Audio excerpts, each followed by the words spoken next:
Okay, I think I'm back with a camera. Lo and behold, I got an email from a friend who said he had about 5 old cameras. He wanted me to have them and see if they were any good. There was a memory card in here, and funny thing, there was actually a picture of me in there with my old car from a number of years ago, and some pictures of my friends, so I'm going to give that back to him. I saved the picture of myself in the car, so that was kind of fun to see.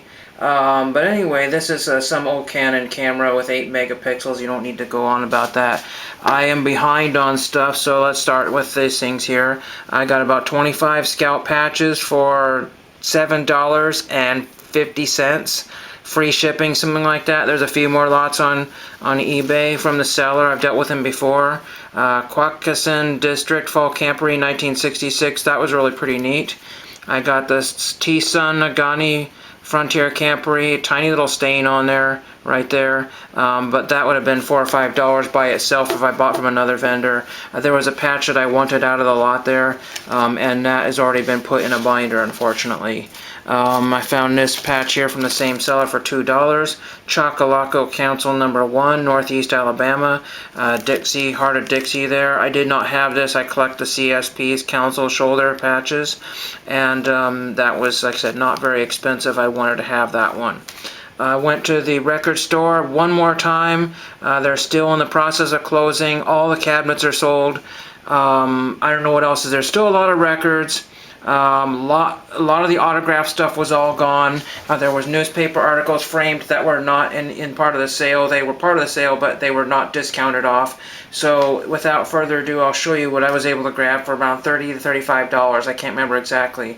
I found this on the wall, and there were still some records on the wall, so I figured real Wild Child Wild One Iggy Pop would be awesome to get. It was not $6.75, which is probably an okay price. I got that for, I don't know, a third off or something like that. It was really cheap. Maybe half off, I just don't remember. But there's the back of the record there, 45. Very cool. Really neat to have that one.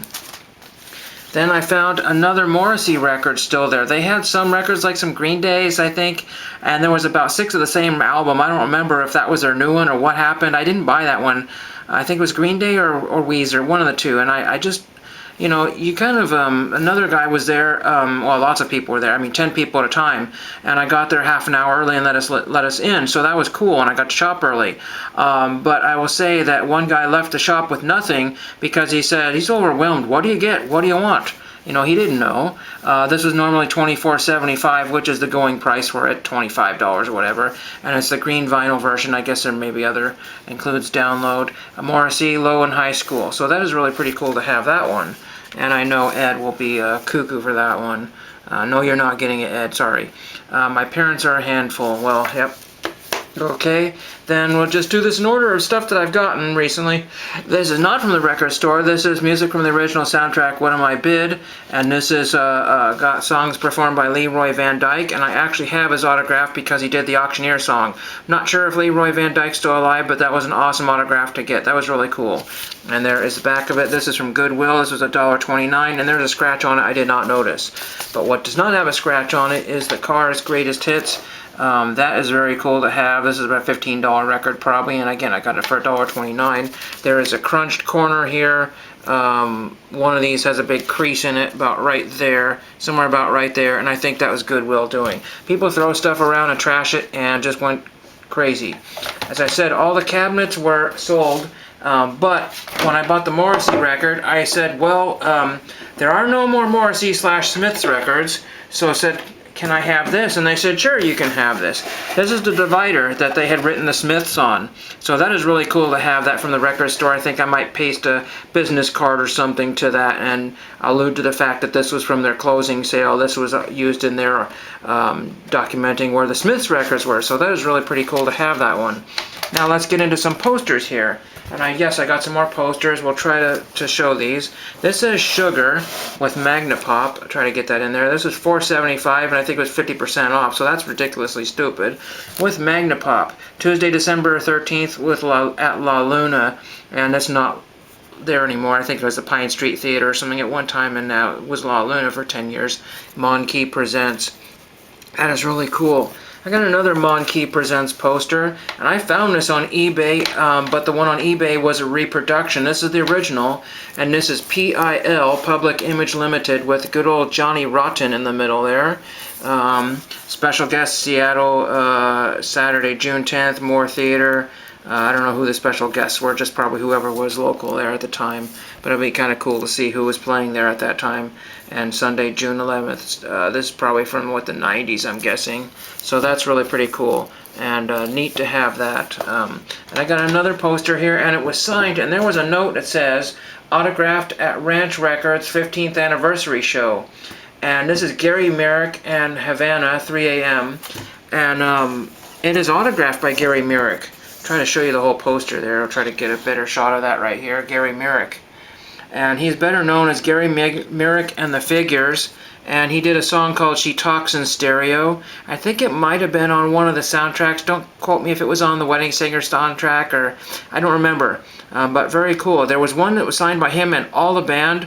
But this just looked so cool to have it signed by just him. And this is $4.75 down to next to nothing. So I don't know how I didn't see that the first time I was there. So very cool. And this was Burnside Records, Portland, Oregon. So that's really pretty neat there. And I think that is all I have. There's been some TTMs that came in, some other stuff. But I just wanted to do a sample test video. The Dude. I'll show you this here. I'm sure you've seen this before. My framed Hanna-Barbera Scooby-Doo comic book. That was 25 cents, and the comic book was so thrashed I just ripped the cover off and just put it in the frame there. So I think I'll just leave it at that for now. I wished I had everything else to show you here. Let's grab a couple more things. Oh yes, I got a nice thank you note, which I don't have here. From a guy in the record vinyl community, and I can't think of his name right now. It's Steve Carlson. Look up Steve Carlson on YouTube. I sent him a bunch of records because he lost all of them in a flood. He lost a bunch of Nolan Ryan rookie cards and a whole bunch of baseball cards. Cool guy to watch, and really interesting music he's interested. So look up Vinyl Community Steve Carlson on YouTube. And then I got Fazo sent me a couple more cards here. The ever popular Drew Bledsoe, which my brother actually met in person one time, from what he told me. And then a Henry Owens. I'm not sure I even had that rookie card there. So pretty neat there. And then there is the old Ranch Records business card there. So that is what I have for you. I'll just leave you with this Rugrats Go Wild. I'll probably watch tonight on VCR tape. So thank you for watching.